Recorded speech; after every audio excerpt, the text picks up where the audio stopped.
on into meaningful relationships that for us can mean into building meaningful nations wherever we may be, right? Okay, the plan now, and I need silence please. Let me tell you what the plan is. We will have a session with Bronwyn Nielsen chatting to Dr. Patrice Motsepe imminently. That will happen now. At that time, sometime in the next maximum half an hour, we expect the leaders of the BRICS heads of state to arrive.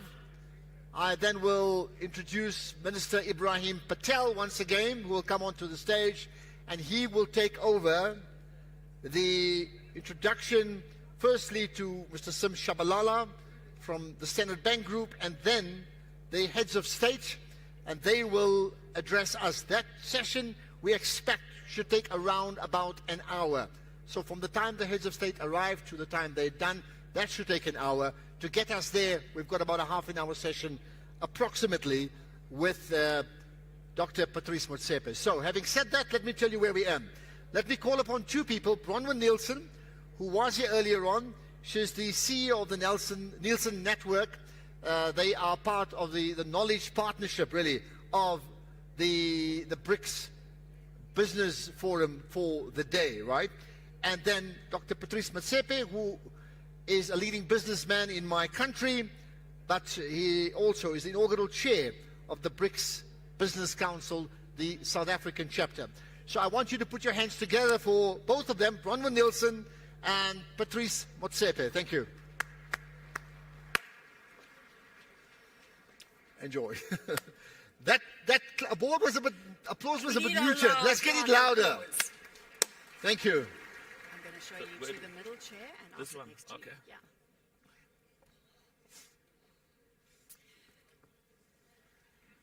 Good afternoon, and Ashraf, thank you very much for the introduction.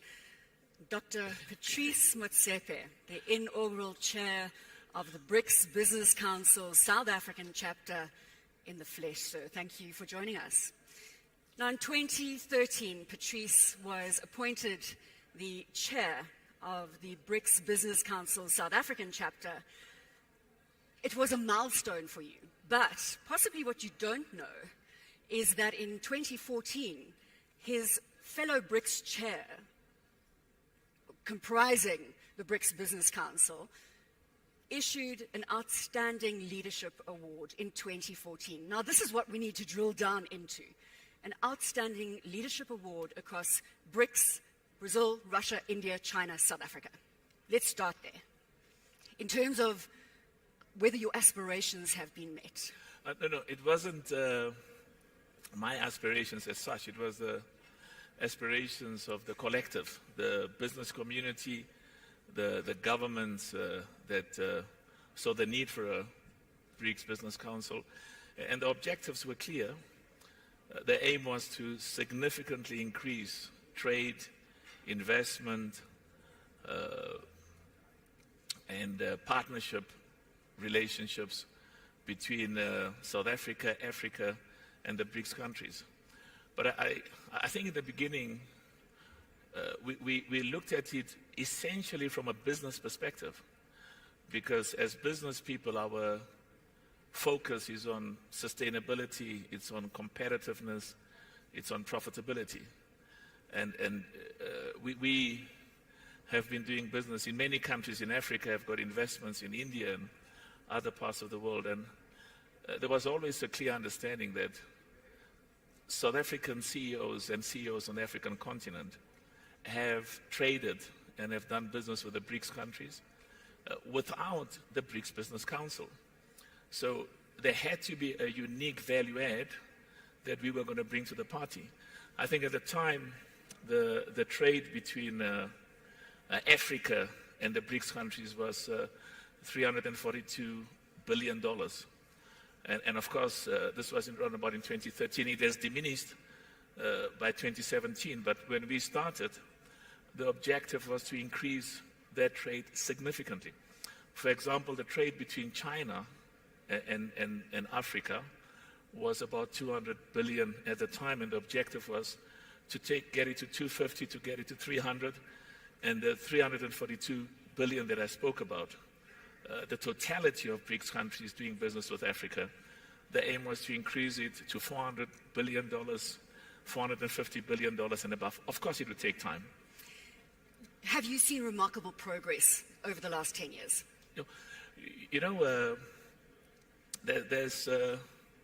I was listening to what was said this morning, and there's a huge amount of progress that has been done.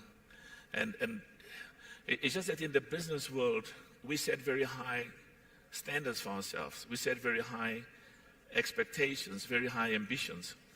And the relationships, of course, the BRICS country from Africa is South Africa. And there was a clear objective to focus on the trade between South Africa and the BRICS countries. But there was a fundamental commitment and an obligation that even though South Africa was the sole country in BRICS, the focus was on the African continent. Because there's a bigger focus for the future. If you look at the EU, you've got about 30 odd countries. It's a big market. They trade as a single entity. If you look at the American market, it's a huge market, 380 to 400 million people. You look at other parts of the world. So South Africa, with about 60 million people, to be a competitive trading and negotiating partner in terms of doing deals and transactions and policies and engagement, the African continent is a critical part of making sure that all of a sudden we talk as people say 1.3, but we really think the number is more like 1.4 billion people on the African continent. We've celebrated cooperation, collaboration today on this stage. In terms of cutting across cultural, economic, political differences, we've done that effectively. And as the numbers were quoted earlier, BRICS comprise 41% of the world's population, almost 30% of GDP, almost 30% of global trade. The essence to cutting across those differences that I highlighted, the political, the cultural, the economic differences. Yeah. You've got to look at this BRICS relationship as a long-term partnership, as a long-term relationship, at the heart of which has to be mutual benefit. I've got relatives I love immensely. When they phone me and tell me that,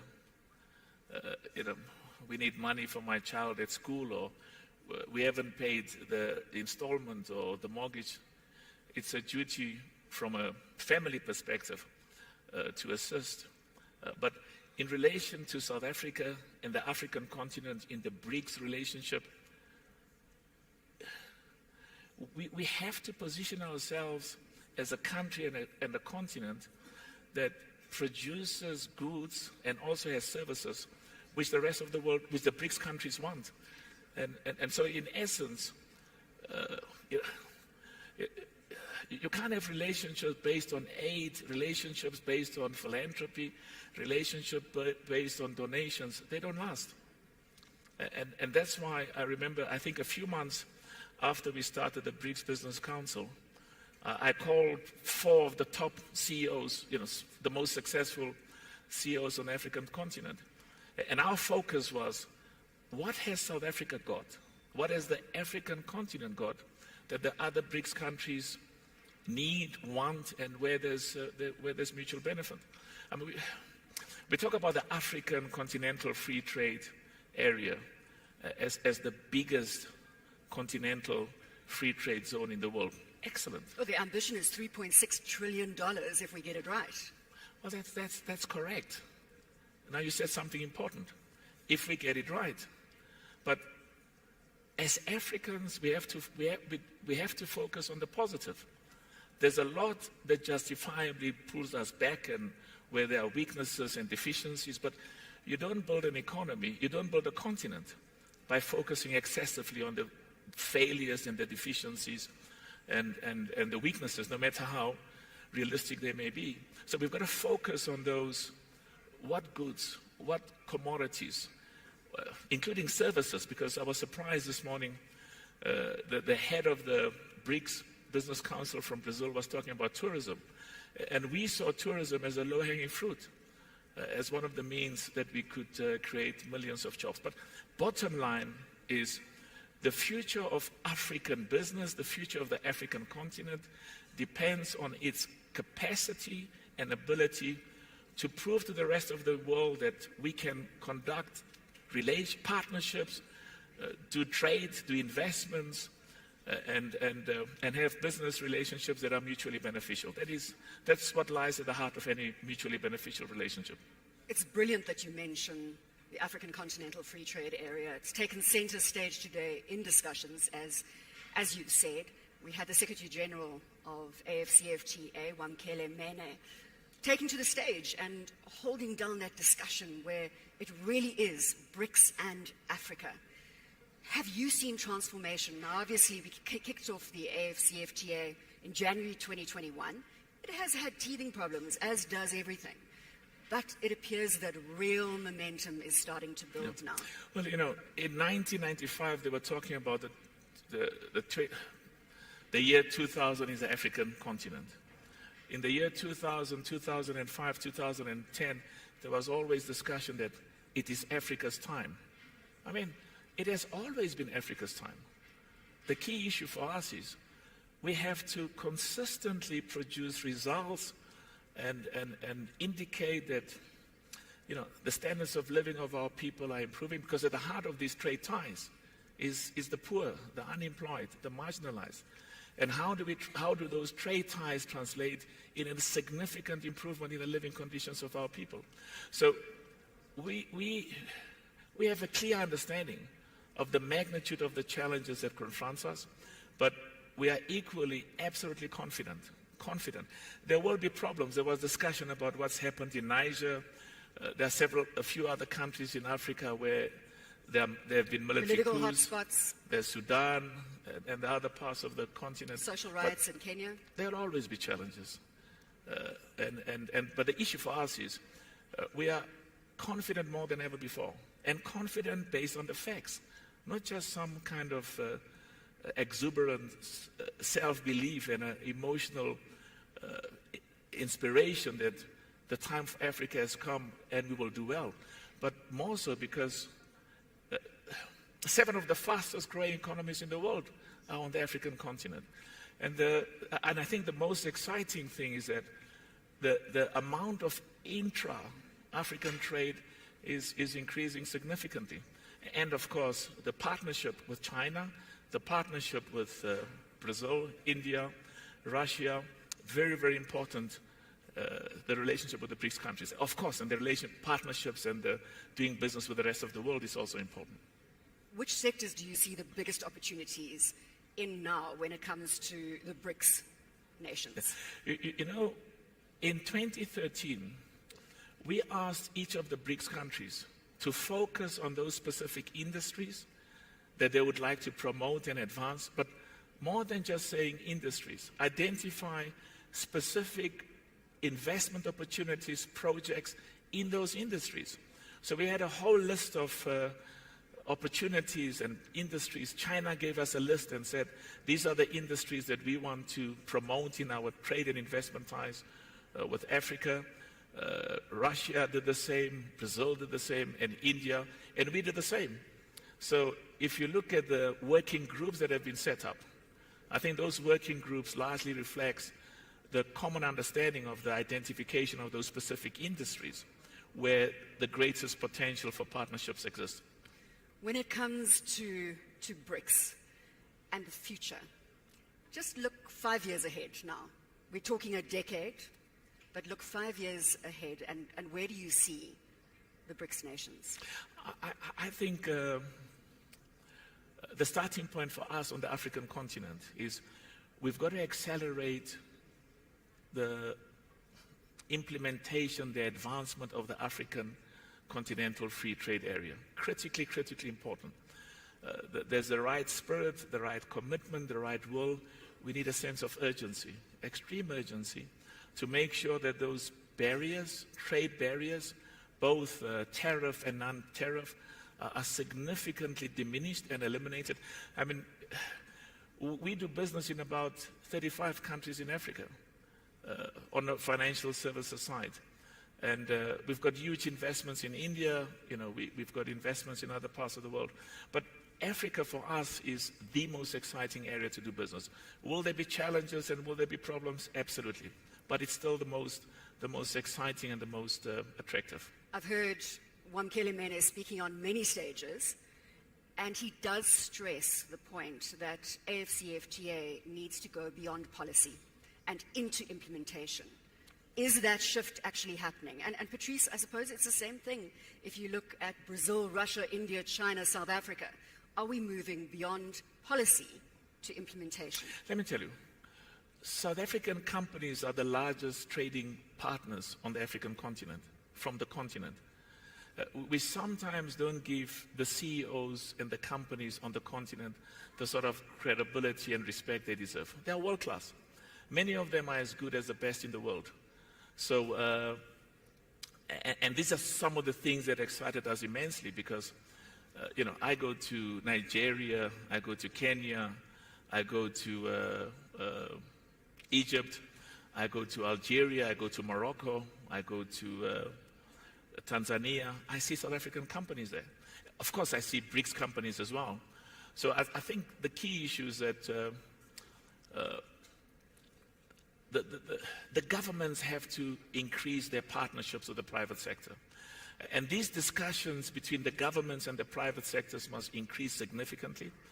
And part of the purpose of these discussions is for the private sector to indicate to the governments what sort of impediments, barriers, hurdles are there to the free trade of goods and services on the African continent. But we are immensely optimistic. We had the entrepreneurial focus today, and of course, center stage, small, medium enterprises. To what extent, as you say, the BRICS Business Council has the power to impact regulation, to impact policy? Let me give you an example. In 2013, we spoke about visas. If I go to China as a businessman, if I go to Brazil or India or Russia or any other part in the world, on the continent, we have to fast-track the visa process. And we understand that there are legitimate concerns about making sure that governments maintain the sovereign control of who comes in and who comes out. We don't just agree with it, we support it as well. But these are some of the low-hanging fruits. We can immediately give preferential access to businessmen from China, from India, from Brazil, from Russia, from a BRICS perspective. Give them visas, allow them to come in and look at opportunities in South Africa, on the continent. And what we spoke about was the reciprocity. The company one of our companies has invested several $billion in India. And India is an amazing place for business, and so is China, and so is Brazil. And let's stay with this theme for a moment. Are the policymakers open to the guidance that business is giving them? As you say, the low-hanging fruit is priority visas across the grouping.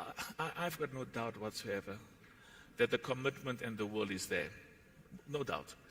What is required is an extreme sense of urgency to translate that commitment and will into effective, pragmatic policy implementation. And politicians have got all sorts of pressures and demands and expectations. It happens with me as well. My son comes to me and says, yes, when the business people call you, you come, and when I call you, you don't come, you take a long time. I understand that.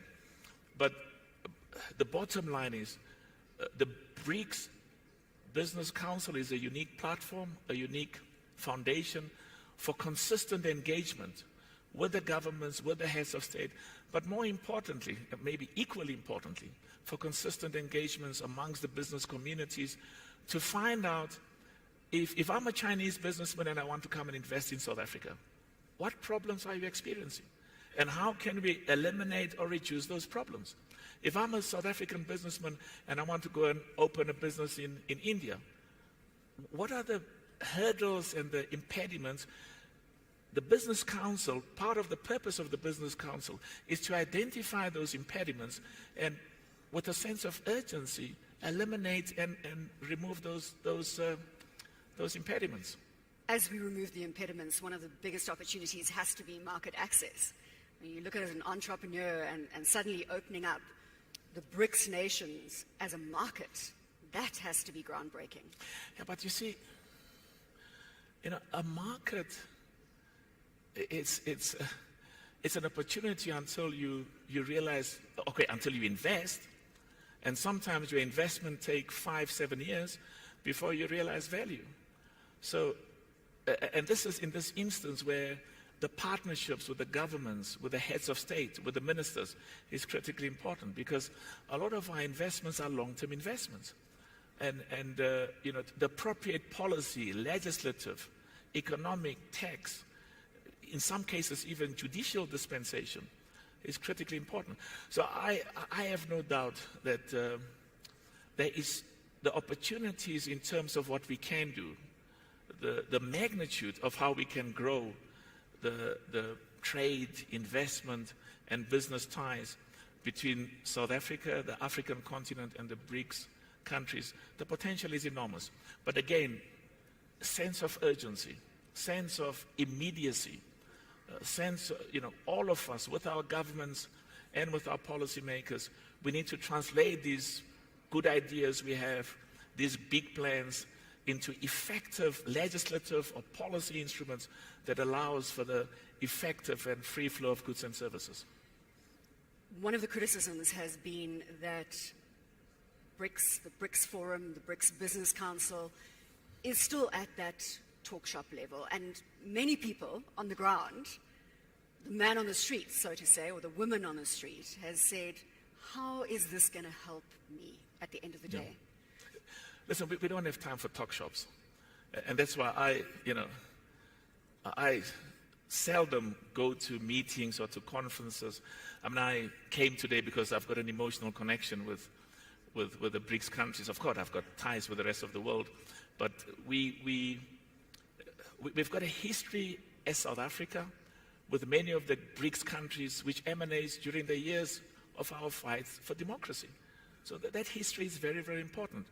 Of course, we've got the similar history with other parts of the world, but we build on those historical support that they've given to initiatives and the struggle towards democracy. And we want that history we use as a basis to build very strong, mutually beneficial business and investment ties. But I need to emphasize economic growth. I need to emphasize that, let me make a bad example. In football, you've got a football team that plays beautiful football, or some people will say beautiful soccer, but they don't score goals. And at the end of every year, they don't win the cup. And we don't remember the beautiful football you played, or neither do we remember the beautiful policies you've got in place. And the same applies with cricket for India. Tendulkar, wonderful. But what makes him great is because he won. So we've got to do the same in the BRICS partnership. This partnership has to translate in accessible, quantifiable investment and trade ties, and it is doing that. It is. You mentioned football, and in your capacity as President for the Confederation of African I just want to add that partnership has resulted in benefits, but in relation to where we should be, there's still a long, long way to go. Sport as a unifier. This must be something very close to your heart, and you've seen it in action. Again, you brought up the football, and as President of the Confederation for African Football, I want you to highlight that opportunity that sport can play as a unifier. We went as a family into football as part of our philanthropic obligation. I mean, we are made what we are by the people of this country and the people of the continent, and football is one of the areas where we are trying to connect with the youth and say to the youth, because, you've got to be where the youth is to try and engage with them and influence them in directions that you think is appropriate. So the key for us is Africa has got about 400 million young people between the age of 15 and 25. If we don't give a future to those 400 million people, I mean, the number is 300 million currently, and by about 2030, they expect it'll be more than 400 million. If we don't give a future to those young people, all of us don't have a future. So we use all sorts of vehicles and instruments and tools we have to connect with the youth. And football, like music and various other forces or means, is an important tool to engage with the youth and to say to them, go to school, get an education, study maths and science, prepare yourself for the technological jobs of the future. But also importantly, don't do drugs, don't commit crime.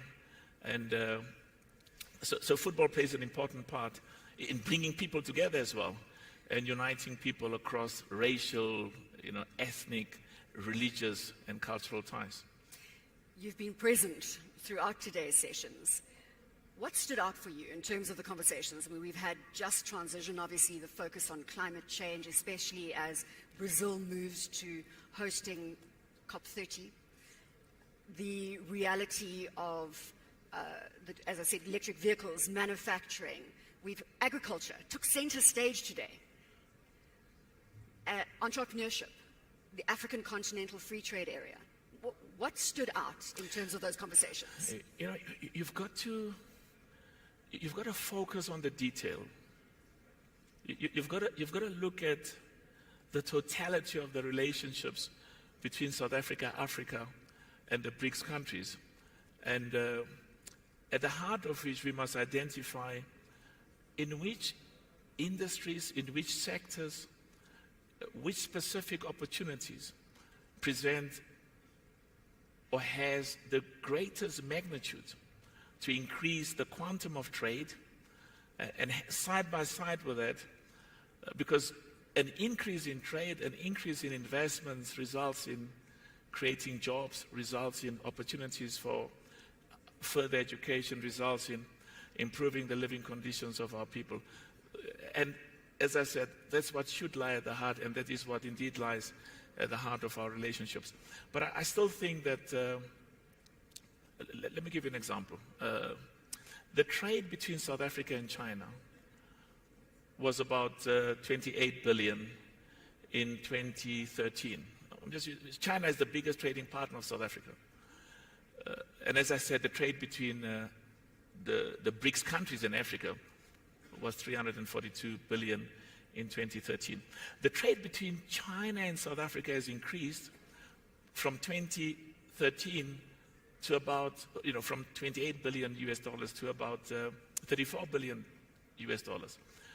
The issue for me is that the potential is to get it to 40, to get it to 45, to get it to 60. What does it take to get the trade ties to increase significantly? The same applies with South Africa and Brazil, Africa and Brazil. You can say the same thing, South Africa and India, Russia, all of the BRICS countries. But at the heart of the trade also is the mutuality. Because I'll go back to China. We used to import more from China than our exports. Over the last few years, our exports to China surpasses what we import from China. Now, we want the relationship, when we benefit, it's not good because we want both parties to benefit. Because if the other party benefits and we don't, it raises questions. The commitment between China and South Africa is immense. It's enormous. The same applies to the commitment between South Africa and India and the rest, all of the BRICS countries, I can say the same. At the heart of that must be the balancing of the trade and investment ties, so that they buy from us as they do, and I know in 2013 China said to us, we want to buy more, we want to buy more. We were not as responsive or as ready as we should have been. But so I just want to conclude that at the heart of these trade relationships is mutual benefit and a balance between what we import from each other and of course from an African perspective, beneficiation. I saw in the notes they don't talk about the mining industry. And yet, if you look at Indonesia, I see Minister Mantash is here, and he's smiling. Ngicela ukukhuluma noMantash wakithi lo. Uyandiva? So I'm saying that if you look at Indonesia, for example, Indonesia emphasized the issue of encouraging beneficiation, but mutually beneficial beneficiation. And this is one of the things that you, even when you were a mine worker, before you became minister, he was emphasizing the need for mutually beneficial beneficiation. This beneficiation, again, I come back to, I mean, you have this bird's eye view in terms of all the business that you're doing. Are we beneficiating? Is this starting to transpire? Are we knowledge sharing? You know, we had that discussion again. I referred to electric vehicles and manufacturing and green components. It's wide open for us as BRICS nations to take center stage. I can assure you, opportunities that makes commercial sense, the private sector in South Africa and on the continent will invest. We're already producing a lot of, I mean, I'm proud to, in Botswana, for example, a lot of the diamonds are being processed and cut in Botswana. In South Africa, a lot of our platinum and a lot of our minerals are being processed and smelt and refined and exported in South Africa. But at the heart of it must be commercial viability and profitability. So I'm confident that, like Indonesia and like other parts of the world, in relation to the mining industry, we have the capacity, the skills, the know-how to build relationships, beneficiate even more, but again, in a manner that's profitable and that makes commercial sense.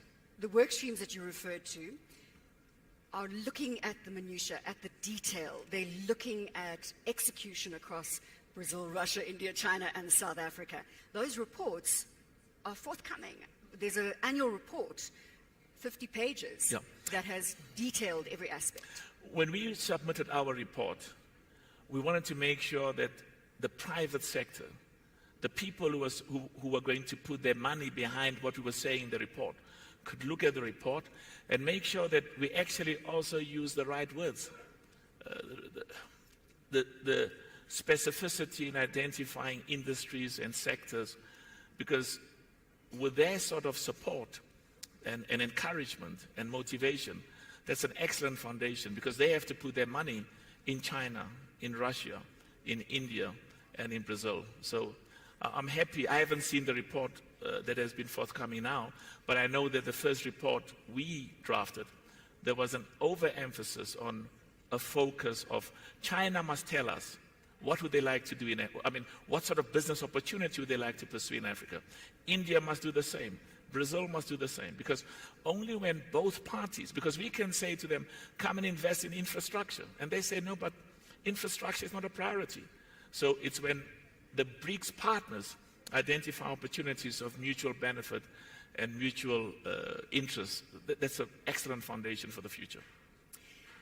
We are awaiting the heads of state. You can sing whilst you're waiting for them. You've got the opportunity to lay the context before they walk onto the stage. What do you want to resonate with them? Well, I must say my time has come and gone, because I think the new business leadership from the BRICS countries, I saw my brother from India. I was working with him in 2013, my brother from Russia, and there's a Chinese delegation, and I saw the gentleman from Marco Polo, and Brazil, India, amazing. So I think they are appropriately qualified, and I say with respect more so than I am, in their document that they submit to the heads of states, to tell them specifically what are the specific industries, sectors, opportunities that they must encourage, but also what policies, what legislative interventions must the BRICS countries introduce to make sure that the trade between our countries grows significantly, because the potential is enormous. Well, you've laid the context, and we count down to welcoming them into the convention center shortly. Patrice, always a pleasure. Dr. Patrice Motsepe is the inaugural chair of the BRICS Business Council South African chapter, on stage here. with us Thank you. at the Thank you Convention so much. Center. Thank you. We go out that way.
Bronwyn Nielsen and Dr. Patrice Motsepe, thanks for that really enlightening conversation they had. An update on the heads of state. They're on their way. They're not quite here yet, right? Which is what we had hoped for. But they're on their way.